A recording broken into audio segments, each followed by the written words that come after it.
Assalamualaikum warahmatullahi wabarakatuh. Saya Latifah Irahman dari Prodi Pendidikan Bahasa Inggris.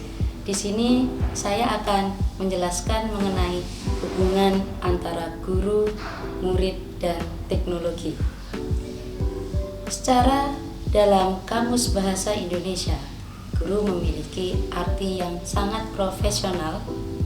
Dia memiliki tugas membimbing, mendidik, mengarahkan, dan memberikan sesuatu yang bermanfaat nantinya di masa depan siswa kelak. Bicara mengenai guru di satuan pendidikan meluas di berbagai wilayah.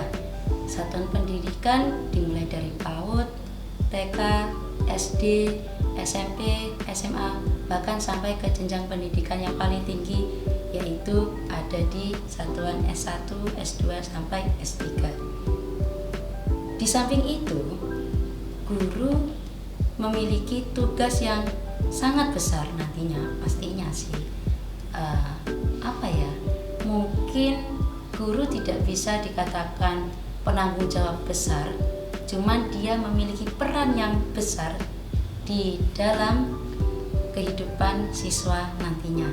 Jika kita mengingat dan mengulas kembali apa yang menjadi semboyan pendidikan kita, yaitu dari Bapak Ki Hajar Dewantara, yaitu ing ngarsa Sang Tulodo, ing madya mangunkarsa tuturi handayani.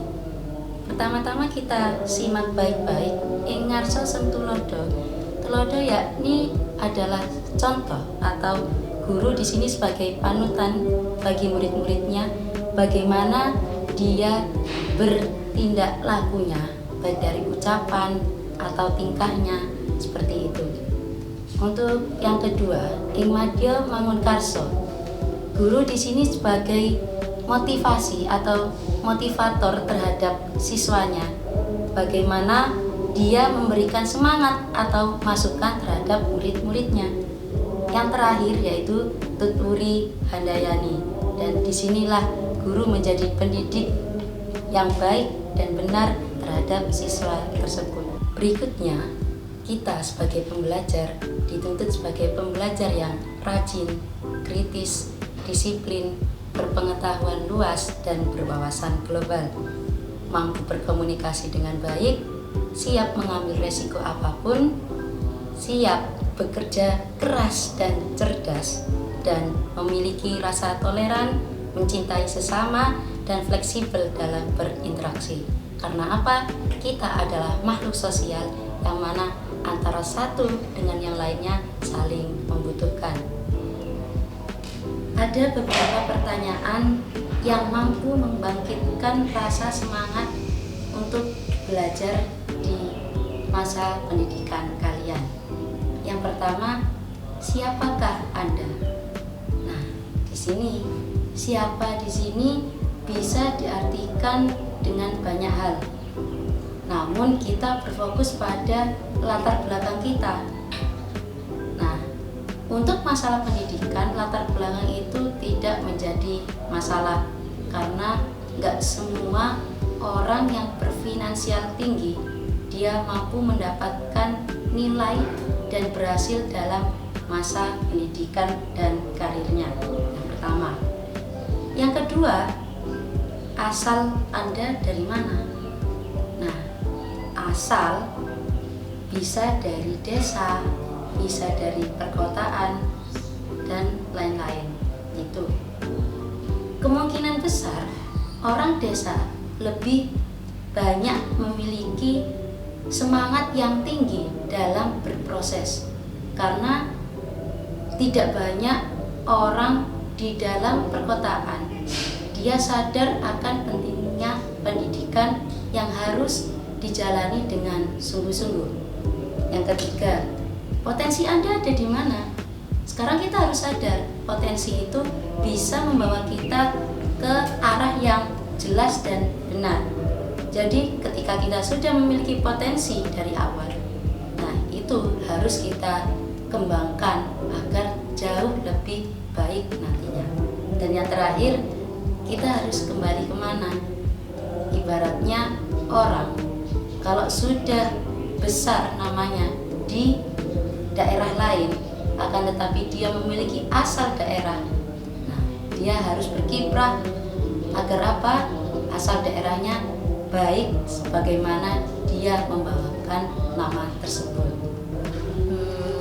Hal ini mengingatkan saya pada salah satu siswa, tapi sekarang sudah selesai sih masa pendidikannya. Dia adalah Jerome Pauline. Beliau menjalankan pendidikannya dengan adanya beasiswa yang diberikan oleh pemerintah sampai di mana dia bisa menjalankan pendidikannya di negara Jepang. Jadi di salah satu postingan Instagramnya dia mengupload 2 foto. Di situ dia menjelaskan bahwasanya dia menang dalam Olimpiade matematikanya. Dia sangat bersyukur bahwasanya dia mampu menjalankan apa yang dia inginkan dari dahulu kala. Jadi dia dulu waktu SD iri ngelihat teman-temannya bisa liburan di luar negeri.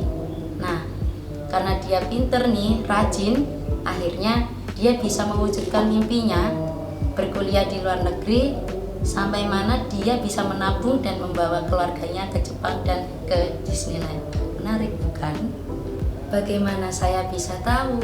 Saya bisa menceritakan mengenai kisah dari Jerome Pauline tadi. Ya, karena kita sekarang sudah masuk di era digital, yang mana dengan internet kita bisa mengetahui apapun. Bahkan orang yang tidak kita kenal, kita bisa mengerti kisahnya. Walaupun ada beberapa kisah atau ada beberapa cerita yang kurang benar mungkin ya, karena memang banyak pendapat dan banyak redaksi di situ. Nah, di sini kita ada dalam peralihan masa teknologi mekanik dan elektro analog ke digital yang disambut dengan sangat baik oleh masyarakat, serta perkembangan teknologi yang sangat pesat membuat berbagai kemudahan yang bisa kita rasakan, bahkan tanpa ada batasan lagi.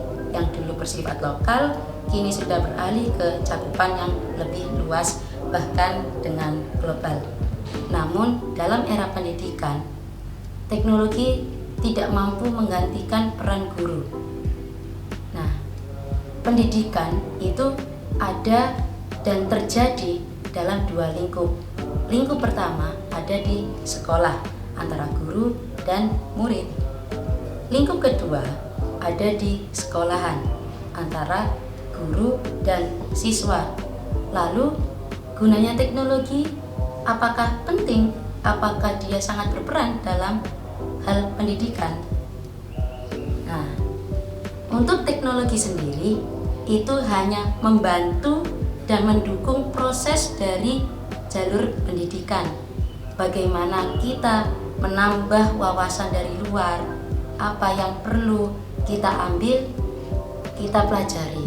Jika memang tidak, itu ya memang efek dari negatif teknologi tersebut, seperti apa yang kita ambil dalam cuplikan video ini. Pendidikan adalah apa yang terjadi di dalam 2 ruang, di ruang kelas antara murid dan guru, dan di rumah antara orang tua dan anak. Itu yang kuncinya di 2 tempat ini. Teknologi tidak akan mungkin bisa menggantikan koneksi itu. Karena kenapa? Pembelajaran yang terbaik itu ada koneksi batin. Murid dan guru yang terbaik itu bukan seberapa banyak informasi yang dia tahu, seberapa banyak dia hafal, tapi yang punya koneksi kebatinan terkuat. Karena baru dari situlah tertimbul rasanya percaya atau trust, baru itu anak bisa belajar.